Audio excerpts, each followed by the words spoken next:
반갑습니다.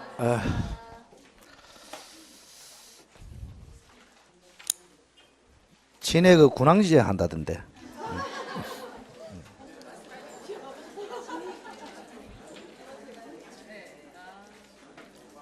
안 갑니까?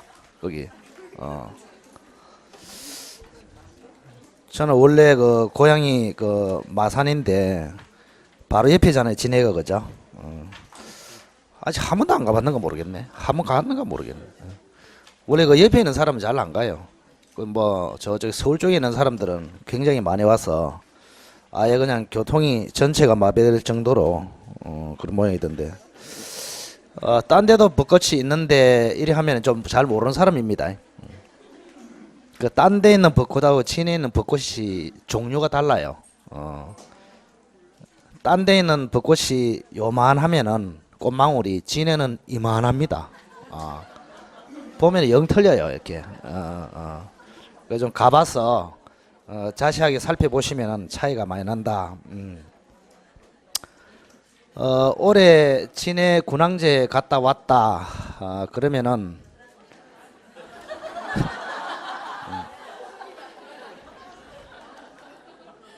내년에 뭐 또 한번 보면 되지 뭐. 그죠? 이왕 보는 김에 뭐 자꾸 보는 거지 뭐. 그 올해 잘 참으시고 내년에 합격을 하시고 난 다음에 재밌는 곳에 가면은 재미가 100배로 늘어납니다.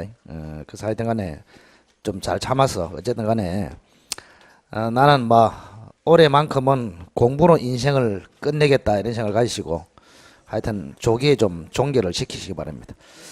자, 오늘은 30페이지네요. 74번 건저당권. 우선 그 건저당하고 뒤에 있는 공동저당은 합해서 반드시 한 문제가 출제가 됩니다. 그래서 우선은 건저당은 보통저당하고 차이를 정확하게 아셔야 되고, 공동저당은 계산 문제, 배당하는 방식, 대위 문제 이런 걸 조금 아셔야 되거든요. 그래서 일단 건저당하고 보통저당하고 차이가 뭡니까 이렇게 물어보면은, 보통저당은 채권이 먼저 확정이 되고 저당권이 설정되고 이렇습니다. 1억을 빌려주고 저당권을 잡고 이리 된단 말이에요. 근데 건저당권은 채권이 확정이 안 됩니다. 계속 거래기간 동안에 빌려줬다 갚았다 빌려줬다 갚았다 정감 변동합니다.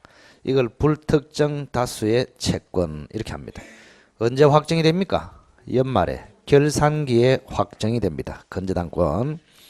보통저당권은 먼저 확정, 나중에 저당권 설정.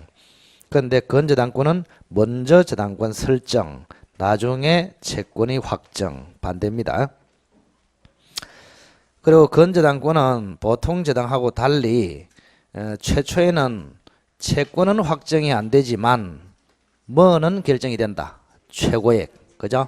우선 변제의 한도, 우선 변제의 한도, 채권 최고액은 미리 결정이 됩니다. 그래서 머릿속으로 최고액은 10억이다 이렇게 생각하시고, 연말에 가니까 채권 확정은 11억으로 됐다 생각하시고, 담보물의 가치는 13억이다. 우리가 수업 시간에 머릿속으로 딱 상상을 하시란 말이에요. 그래서 하여튼 간에 은행에서 중소기업 사장한테 얼마를 빌려주고 이게 아니고 계속 거래를 한단 말이야. 거래를 하는데 최고액은 미리 결정을 해놨습니다. 10억까지만 우선 면제를 받자 이래 해놓고 연말에 가니까 채권이 11억이 됐다. 아시겠죠? 그걸 머릿속에 딱 기억을 하시고 시작합시다. 자, 건저당권과 관련하여 1번 보시기 바랍니다. 네 가지 특징을 가지고 있습니다. 기본 계약이 있고, 불특정 다수의 채권이 있고, 결산기가 있고, 최고액 등이 그 특징이다. 이 네 가지. 보통 저당권에는 존재하지 않습니다. 자, 기본 계약, 불특정 다수의 채권, 결산기, 최고액 이렇습니다. 그리고 그 밑에 보면은 보통 저당권에 비해서 소멸에 관하여 부종성이 인정되지 않는다. 소멸에 관하여. 즉 중간에 채권이 잠시 소멸되어도 건저당권은 소멸한다, 존속한다. 그 소멸에 관하여 부정성이 인정되지 않는다. 이걸 소멸이라는 단어를 빼버리면은 부정성이 완화되어 있다 이렇게 표현합니다. 자, 소멸에 관해서 부정성이 인정되지 않는다, 즉 부정성이 전체적으로 완화되어 있다. 자, 이번에 건저당권의 등기사항, 등기를 뭘 할 것이냐, 반드시 등기해야 된다. 필요적 등기사항, 등기해도 되고 안 해도 되고 하면은 유리하다. 임의적 등기사항. 자, 필요적 등기사항은 세 가지입니다. 건저당 취지, 채무자, 채권 최고액. 임의적 등기사항은 결산기, 존속기간 이런 게 있습니다. 결산기, 존속기간 이 5개만 딱 기억하시면 됩니다. 자, 3번에 피담보 채권의 범위와 관련하여 이래 됐습니다. 보통저당하고 차이를 알아야 됩니다. 우리가 보통저당은 피담보 채권의 범위가 360조에 되어 있거든요. 360조. 자, 360조를 딱 보면은 원본, 정상이자, 위약금, 지연이자, 실행비용 5개입니다. 자, 360조 보통저당권에 있어서 피담보 채권의 범위. 자, 하나가 뭐라 했습니까?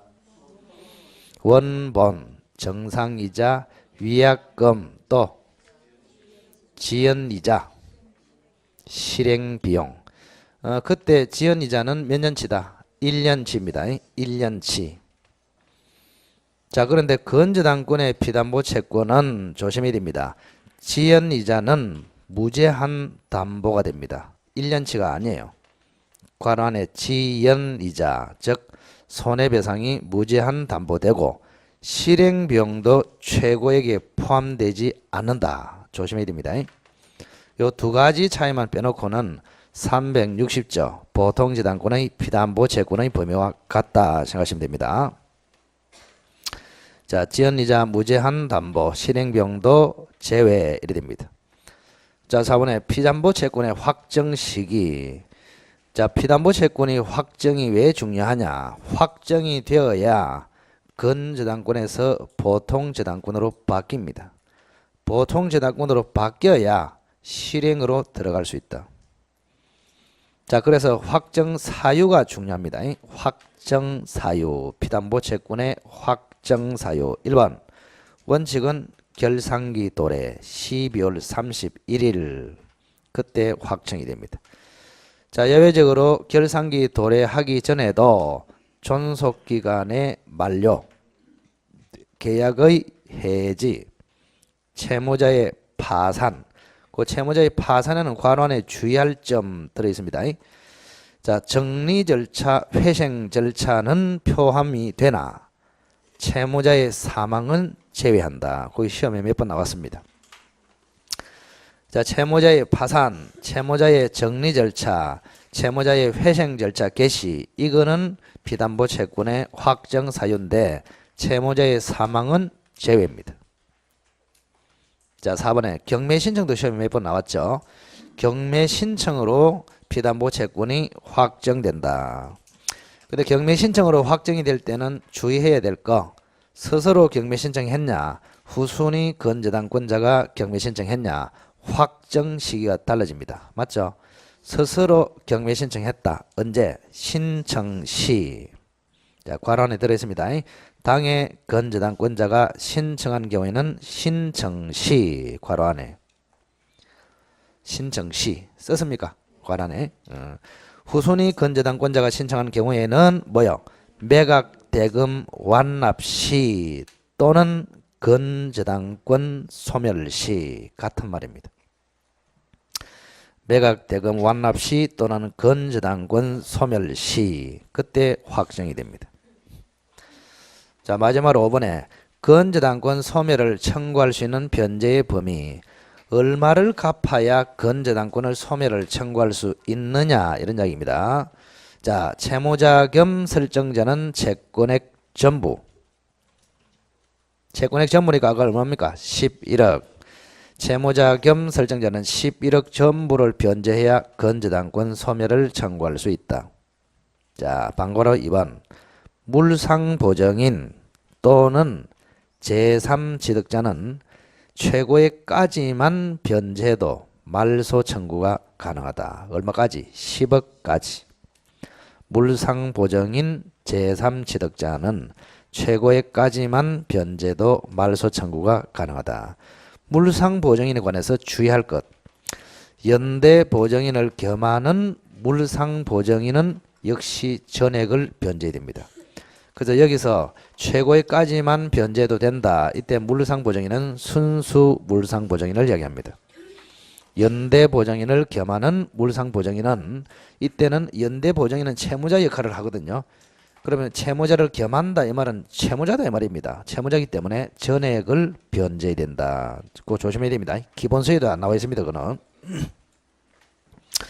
자, 괄호 안에는 물상보정인 제3취득자 뒤로 넘겨보시고 공동저당.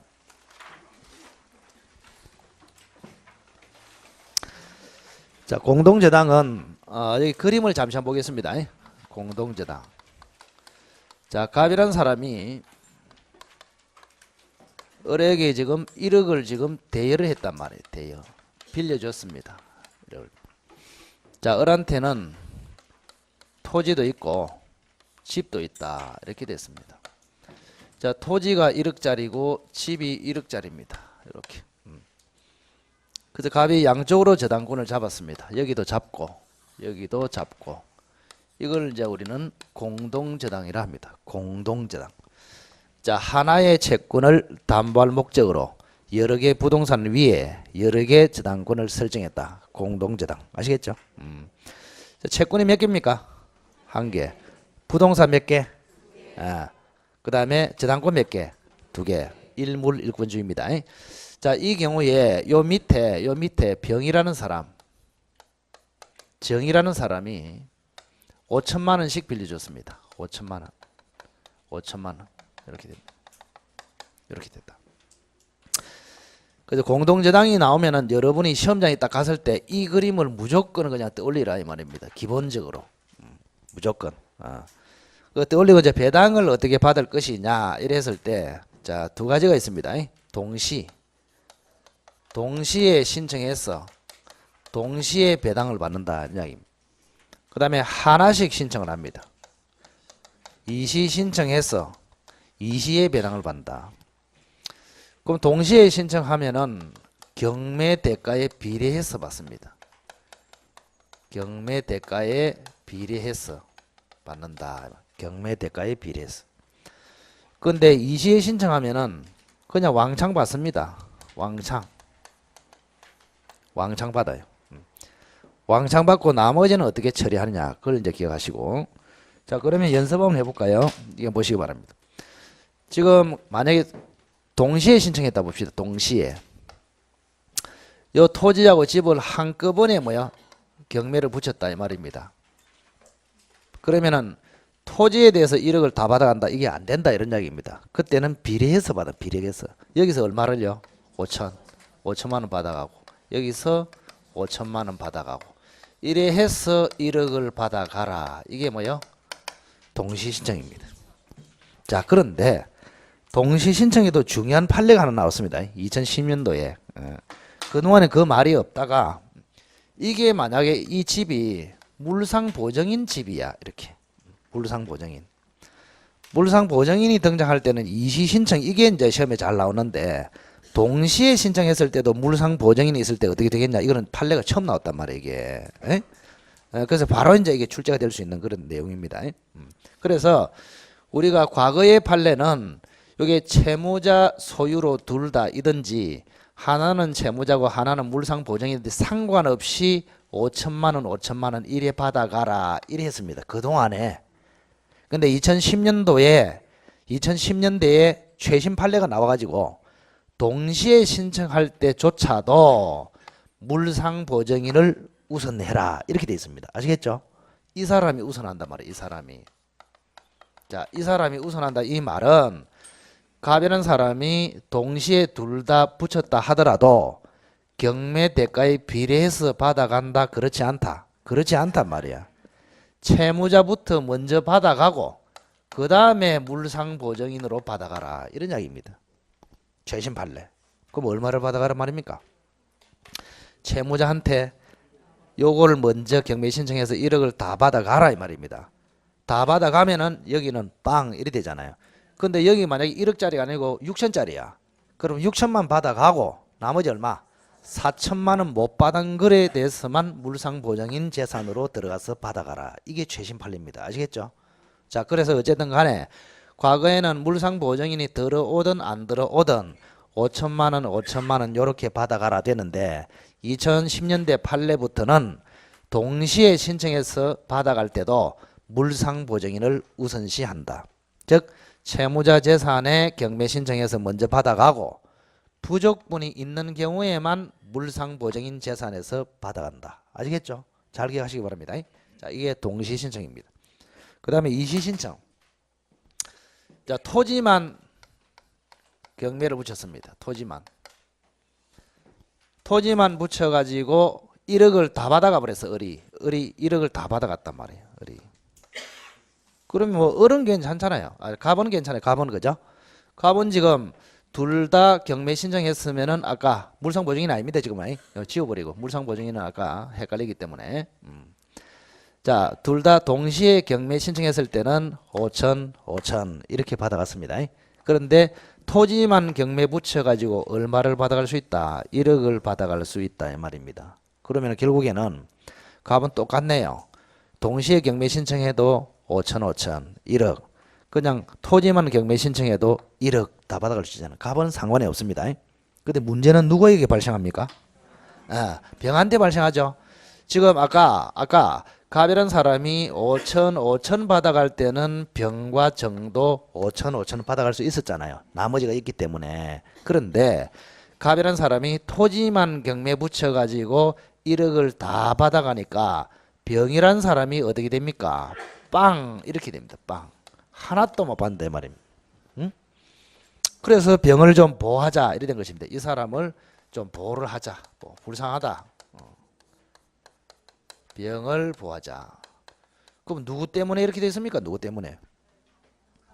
갑 때문에 이렇게 됐죠. 그래서 결국에는 병을 보호한다는 말은 갑을 통해서 보호를 해야 되겠다 이런 이야기입니다. 갑을 통해서.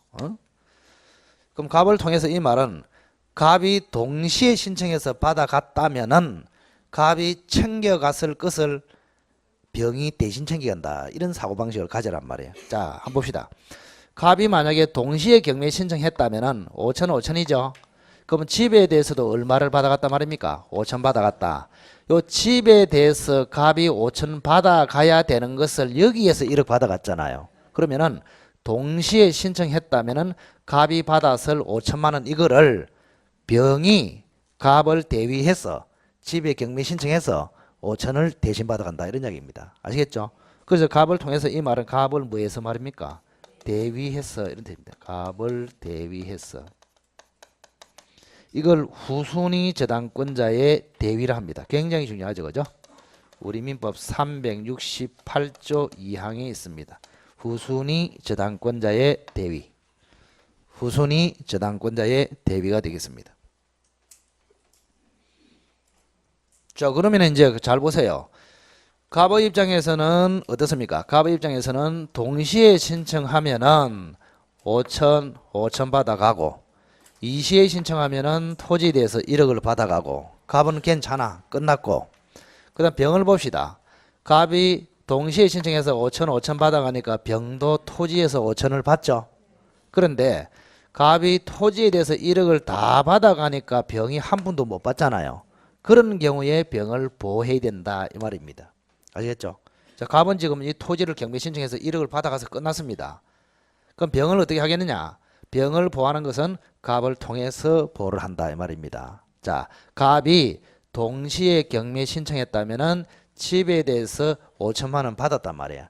그 집에 대해서 5천만 원 받는 걸 병이 갑을 대위해서 집에 대해서 5천을 받아간다. 이걸 말한다. 후순위 저당권자의 대위 이렇게 부릅니다. 자, 그래서 어쨌든 간에 이 병이라는 사람은 이 집에 대해서 갑을 대위한다 이 말입니다. 갑을 대위한다. 집에 대해서 갑을 대위한다. 그러면 이 대위하기 위해서는 두 가지 요건이 필요합니다. 두 가지 요건이 필요하다. 대위를 위해서는 두 가지 요건이 필요한다. 첫째, 모두 채무자 소유여야 한다. 모두 채무자 소유. 그리고 모두 부동산이어야 한다. 이 두 마디를 잊지 마시기 바랍니다. 요 두 마디를 잊었다 그러면 죽었다. 죽어서. 두 마디. 대위의 요건은 뭐라고? 모두 채무자 소유, 모두 부동산 이래 됩니다. 자, 그래서 결론이 나왔네. 그럼 만약에 이것이 집이 물상보증인의 집이다. 그러면 대위가 된다 안 된다? 대위가 안 된다 이래 됩니다. 둘 다 채무자 소유여야 한다. 됐죠? 그 다음 두 번째, 둘 다 채무자 소유는 맞아. 근데 하나는 토지고 하나는 선박이야. 그러면 역시 대위가 된다 안 된다? 안 된다 이 말입니다. 그래서 대위가 되려면은 둘 다 채무자 소유가 돼야 된다. 둘 다 부동산이 돼야 된다. 따라서 결론적으로 물상보증인 재산으로는 후순위 저당권자가 대위가 된다 안 된다? 안 된다. 그래서 역시 물상보증인이 우선한다 이 말입니다. 그래서 우리가 동시에 신청할 때도 물상보증인이 우선하고 이시에 신청할 때도 물상보증인이 우선하고 아시겠죠? 그래서 채무자 재산의 후순위 저당권자와 물상보증인을 비교했을 때 누가 우선합니까? 그러면은 후순위 저당권자는 물상보증인 재산으로 대위가 안 되고 나중에 물상보증인은 채무자 재산으로 대위가 됩니다. 나중에 좀 이따가 보겠지만은. 그래서 결론적으로 누가 우선한다? 물상보증인이 우선한다 됐습니다. 자, 여기까지가 이제 기본 지식이고 마지막에 제일 중요한 게 하나 남아 있습니다. 만약에 갑이라는 사람이 물상보증인의 재산에 먼저 경매를 신청해 버렸단 말이에요. 물상보증 채무자 재산이 아니고. 자, 이걸 바짝 정신을 바짝 차리고 넘어가자. 지난번에 2월 달에도 1월 달에도 했습니다. 했는데 그때도 아직 눈이 어리하니 해가지고 3, 4월 달에 다시 한번 해봅시다. 이래 하면서 그때 넘어갔거든요. 정신 바짝 차리고. 자, 물상보증인의 재산에 먼저 집행을 했습니다. 경매 신청했어. 그래서 이 갑이라는 사람이 1억을 다 받아갔어. 그러면은 물상보증인의 재산에 집행을 해서 갑이 다 받아가면은 잘 들어보세요. 물상보증인이 채무자를 대신해서 갑에게 갚은 것이나 마찬가지예요. 물상보증인이 집행을 당해서 1억을 날려버리면은 물상보증인이 을을 대신해서 갚아준 것이나 마찬가지다 말이야. 그러면은 물상보증인이 을을 대신해서 갑에게 갚아주면은 갑의 을에 대한 권리를 물상보증인이 대신 가집니다. 대신. 아시겠죠? 그 대신 가진다 이걸 뭐라 하느냐. 자, 대신 변제를 해주면은 채권자를 대위한다. 자, 읽어보세요. 자, 대위가 두 번 나왔습니다. 후순위 저당권자의 대위, 그 다음에 물상보증인의 변제자 대위. 변제자 대위가 뭐냐? 대신해서 변제를 해준 사람이 채권자를 대위한다. 이게 뭐야? 변제자 대위 이렇게 합니다. 자, 그러면 여기 한번 봅시다. 물상보증인 재산이 먼저 경매 신청해서 집행을 당했다. 그러면은 물상보증인이 채무자를 대신해서 갚은 것이나 마찬가지이기 때문에 이제는 물상보증인이 갑의 을에 대한 저당권을 대신 취득합니다. 그걸 뭐라 한다? 변제자 대위. 아시겠죠? 그래서 변제자 대위를 통해서 갑의 을에 대한 저당권을 대위 취득합니다. 대위 취득. 대신해서 취득한다 이 말입니다. 그러면 이제 이 갑의 을에 대한 저당권을 이제는 누가 가진단 말입니까? 물상보증인이 가진다. 물상보증인이. 물상보증인이 갑을 대신해서 을에게 을의 토지에 저당권을 가진단 말이야. 그걸 변제자 대위, 저당권을 대위 취득한다 이렇게 표현합니다. 그럼 역시 물상보증인은 우선한다, 우선 안 한다? 우선한단 말이야. 우선한다. 그래서 물상보정인 재산이 먼저 집행당하면 물상보정인이 억울하지 않습니다. 그냥 자기는 갑을 대신해서 갑이 을에게 가지고 있던 1번 저당권을 대신 취득한단 말이에요. 대신. 그래서 물상보정인이 역시 우선합니다. 그러면은 진짜 제일 어려운 거, 저기 한 놈이 딱 남아 있어. 요 놈을 어떻게 처리할 것이냐. 요게 딱 남아 있습니다. 요게. 요 놈. 이분은 벌써 처리했습니다. 채무자 재산의 후순위 저당권자. 이제 남아 있는 게 물상보정인 재산의 후순위 저당권자. 이분을 어떻게 할 것이냐. 이게 최종적인 판례다 이 말입니다. 그럼 이 사람은 뭘 하느냐.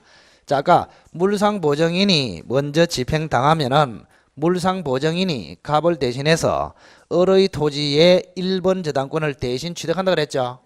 그러면은 그 위에다가 요놈이 기다리고 있다가 물상보정인이 취득한 갑의 1번 저당권을 그 위에 대위합니다. 대위. 물상대위. 괜히 웃으려고 그래서 전에 들어놓고 똑 처음 듣는 것처럼 대위가 3번 나온다 그랬습니다. 3번. 첫째, 후순위 저당권자의 대위, 물상보정인의 변제자 대위, 물상보정인 재산의 후순위 저당권자의 물상대위. 이래 된단 말이에요. 3가지. 아이고 머리에 사지 말고 지금부터 잘 들으시기 바랍니다. 잘 들으시기 바랍니다. 공동저당이 나오면 이제 이게 나올 가능성이 90%입니다. 왜? 그동안에 좀 이게 기본적인 건 다 나왔단 말이에요. 나왔어. 다 나와가지고 항상 새롭게 업데이트가 되면은 그렇게 나오는 것입니다. 자, 그래서 다시 한번 봅시다. 물상보정인 재산이 집행됐어. 그러면은 물상보정인이 갑을 대신해서 을의 토지의 1번 저당권을 대위 취득합니다. 이걸 뭐라고? 변제자 대위. 그러면 이제 물상보정인이 1번 저당권을 가져 있어. 가져 있으면은 요 후순위 저당권은 물상보정인이 취득한 저당권을 그 위에다가 뭐 한단 말입니까? 물상대위합니다. 이 물상대위란 말을 여러분 들어봤습니다. 이 말이 어려운 게 아니고 물상대위가 뭐예요 도대체? 자, 여기 한번 봅시다. 정이라는 사람의 입장에서 보면은 이 집이 원래는 요 집의 2번 저당권을 잡았잖아요. 그럼 이게 집행됐잖아요. 없어져 버렸잖아요. 그러면은 내가 저당권을 집에 잡고 있는데 집이 날아가 버렸어. 그럼 집이 날아가고 난 다음에 물상보정인에게 대신 생긴 게 뭡니까? 좀 전에 을의 토지에 대한 1번 저당권, 그게 대신 생긴 거 아닙니까? 그게 변액물 아닙니까? 그러면 정이라는 사람은 원물이 날아가고 변액물 위에 다시 저당권을 가지잖아요. 이걸 물상대위를 하잖아요. 내는 물상대위 개념이단 말이에요. 그대로. 그럼 돈으로 보면 이제 누가 찾아가느냐. 자, 돈으로 계산합시다. 자, 물상보정인 집이 먼저 집행돼서 갑이 1억을 받아갔어.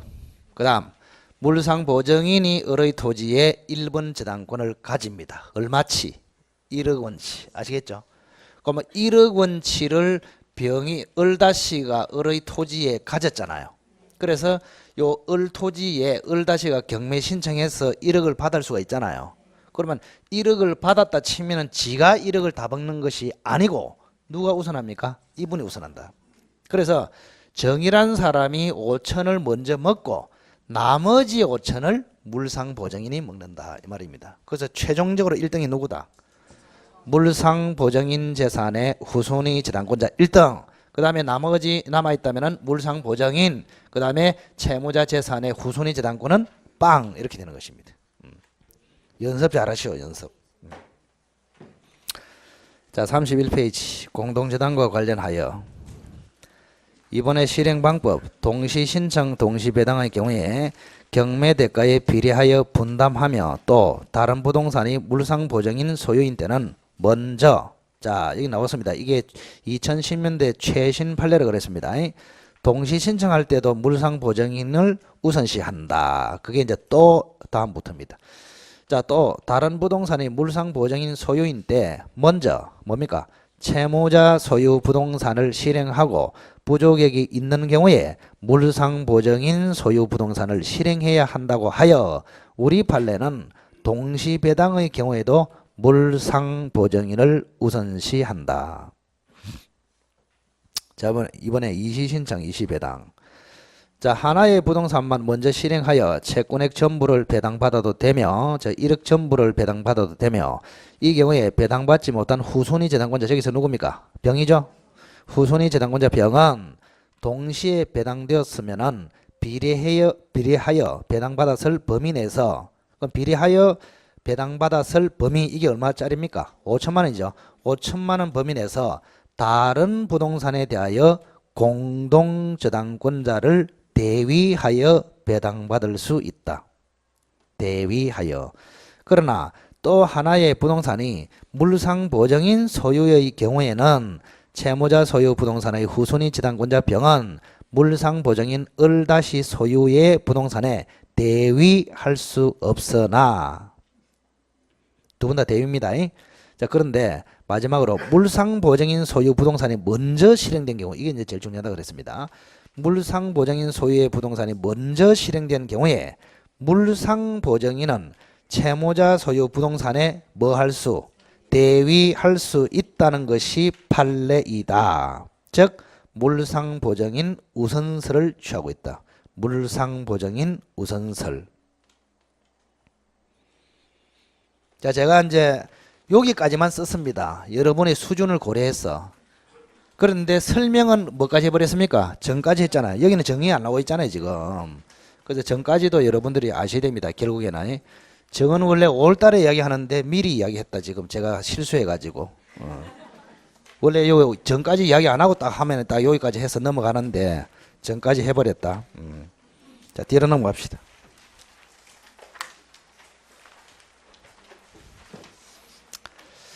자, 76번 계약의 분류와 관련하여 쌍무계약과 편모계약 이렇게 나눕니다. 자, 제일 중요한 것이 쌍무계약, 편모계약, 유상계약, 무상계약이다.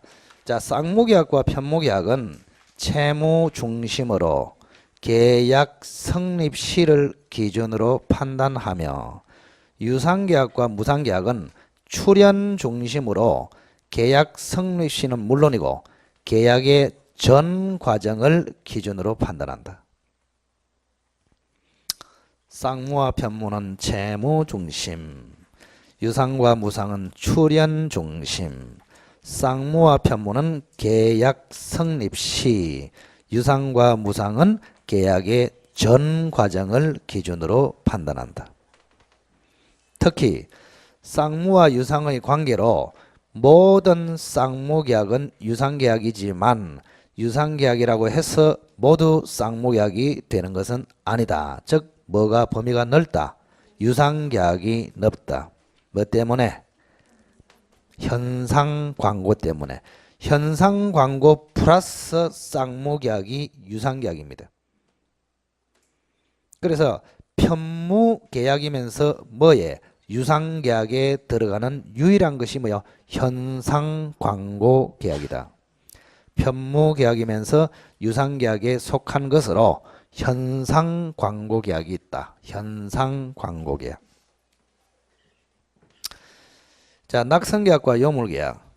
99%는 낙성계약, 요물계약은 몇 가지만 있다. 낙성계약은 성낙으로 성립되는 계약, 요물계약은 성낙 플러스 물적 이동을 요하는 계약, 이렇습니다. 물적 이동을 요하는 계약. 자, 청약과 성낙, 즉 합의만으로 성립하면은 낙성계약, 합의 외에 물적 이동이나 행위의 완료가 있어야 성립하게 되면은 요물계약.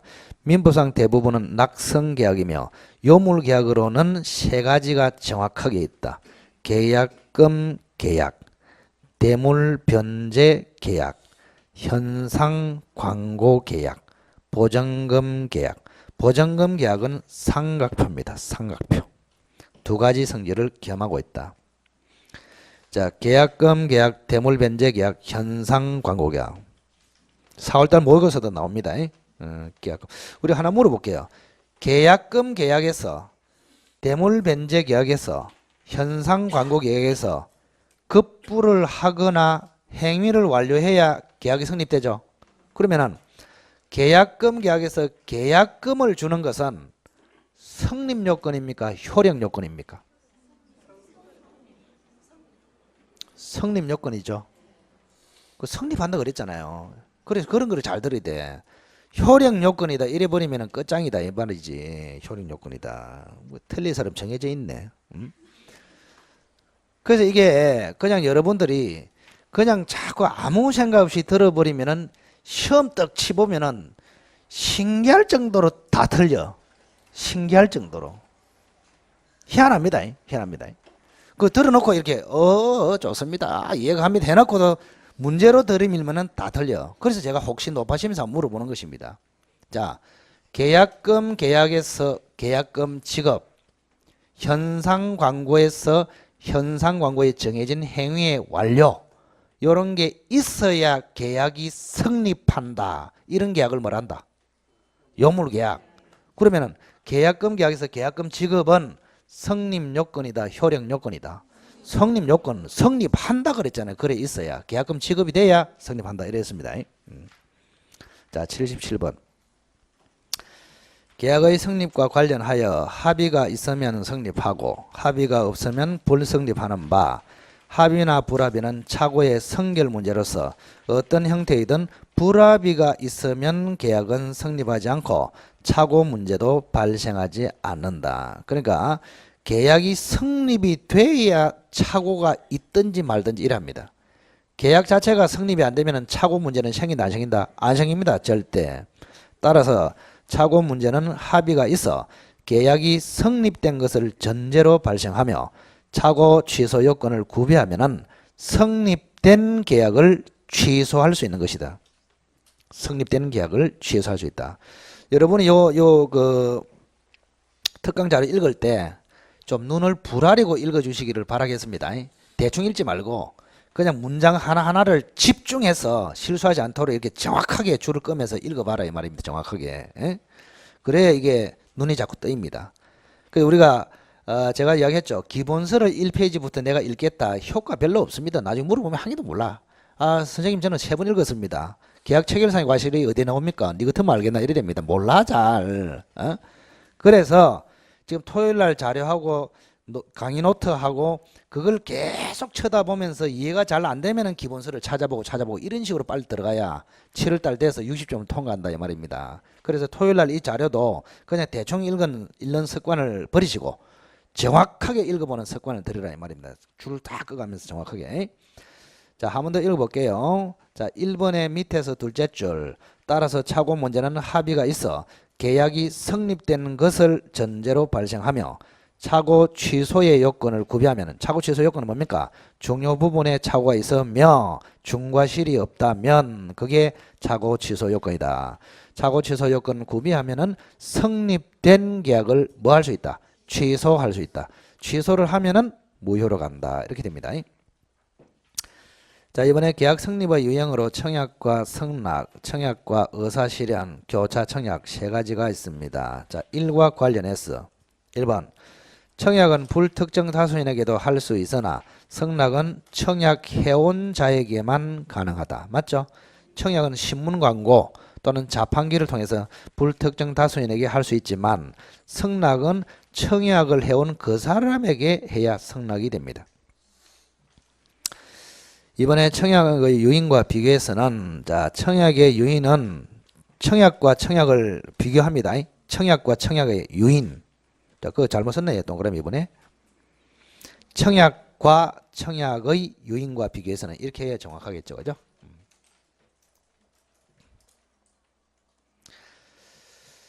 자, 전자는 일반은 청약입니다.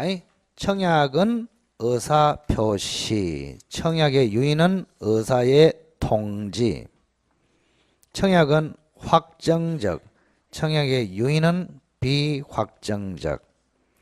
청약은 구체적, 유인은 추상적. 딱 비교를 정확하게. 자, 500만 원에 팔겠습니다. 이거는 청약. 그냥 팔겠습니다. 이거는 청약의 유인. 자, 다시 한번. 자, 청약은 의사표시, 유인은 의사의 통지. 청약은 확정적, 유인은 비확정적. 청약은 구체적, 유인은 추상적. 자, 3번. 계약의 성립 시기는 격지자 간은 성락의 발신시. 격지자 무슨 말인지 알겠죠? 격지자 그죠? 의사 전달 시간이 걸리는 사이, 격지자, 순간적으로 전달되는 사이, 대화자 이렇게 됩니다. 거리 개념이 아니고 시간 개념입니다. 자, 계약의 성립식이 중요한데 3번 격지자가는 성락의 발신시, 대화자가는 말이 없습니다. 규정이 없어. 그래서 원칙대로 도달시, 성락의 도달시로 해석한다.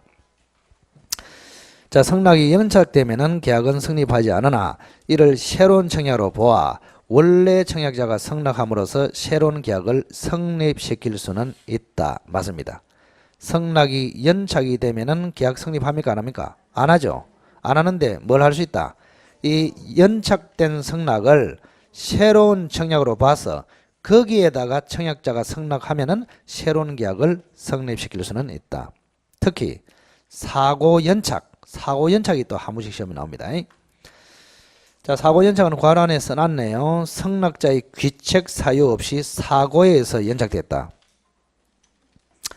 사고 연착 반대말은 보통 연착, 일반 연착. 그래서 성락자의 귀책 사유 있으면은 보통 연착, 귀책 사유 없으면은 사고 연착 이렇게 됩니다. 자, 그 사고 연착의 경우에는 청약자에게 뭐를 해줘야 된다? 통지를 해줘야 되죠. 연착 통지나 지연의 통지를 해야 됩니다. 자, 이것도 그림으로 잠시 연습을 한번 해봅시다. 그림으로.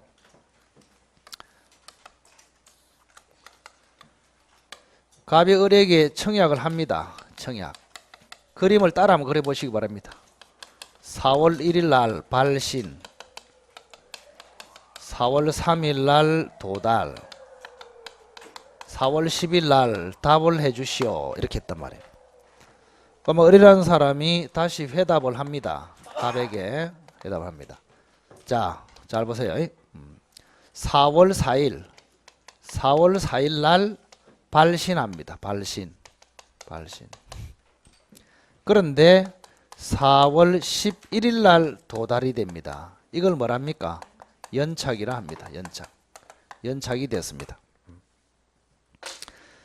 그러면 4월 4일 날 성락을 발신했는데 무려 지금 7일이 걸렸잖아요. 이거를 뭐랍니까? 사고 연착이라 합니다. 사고 연착. 사고 때문에 연착이 됐단 말이에요. 이렇게 연착이 될 리가 없는데. 근데 만약에 4월 9일 날 발신을 했다 이 말입니다. 발신. 그런데 이렇게 4월 11일 날 연착이 됐다. 이거는 뭐라고? 보통 연착 이렇게 됩니다. 보통 연착. 어느 경우에 을에게 잘못이 있습니까? 요거는 을에게 잘못이 있죠. 을이 너무 늦게 붙였죠. 그래서 을을 보호하지 않습니다. 을을 보호하지 않기 때문에 이때는 계약은 불성립으로 끝나버립니다. 그래서 시험에 안 나옵니다. 너무 단순해서. 자, 그 다음 여기 한번 봅시다. 만약에 사고 연착이다 그러면 을에게 잘못이 있습니까? 없습니까? 없죠. 을에게 귀책 사유가 없단 말이에요. 을에게 귀책 사유가 없습니다. 따라서 을을 보호해야 합니다. 을을 보호해야 되기 때문에 우리 법에는 뭐라 되어 있다? 갑이 을에게 뭘 해주라? 연착이 됐다. 연착이 됐다. 그러니까 나는 딴 사람하고 그랬다. 연착 통지를 해주란 말이에요. 연착 통지 의무가 있다 이 말입니다. 연착하고 지연의 통지를 하든지 두 개 중에서 하나를 해주면 됩니다. 연착하고 지연하고 차이가 뭡니까? 연착은 늦게 도착되었다는 사실을 알려주는 것이고 지연 통지는 아직까지 도착이 안 됐다는 사실을 알려주는 것이고 아시겠죠? 요거는 미리, 요거는 사후에 이런 뜻입니다. 그래서 두 개 중에서 하나의 통지를 해주면 되는데 그러면 두 가지가 있겠죠. 통지를 해줬다. 그럼 통지를 해주면은 자기 할 일을 다 했기 때문에 계약은 성립한다, 불성립한다 이래 됩니다. 그런데 통지를 법에서 해주려 했는데 통지를 안 해줬단 말이에요. 그럼 통지를 안 해주면은 어떻게 될까요? 연착이 안 된 것으로 취급이 돼 버립니다. 연착이 안 된 것으로. 그러면 연착이 안 된 것으로 취급하니까 제때 도달이 된 것이죠. 따라서 계약은 성립한다, 불성립한다. 성립한다. 성립하는데 대화자다, 격지자다. 격지자죠. 따라서 성락의 발신시 언제? 4월 4일 날 계약이 성립한다. 이런 이야기입니다. 이게 답이다. 이런 답. 별로 어렵지 않습니다. 간단하게.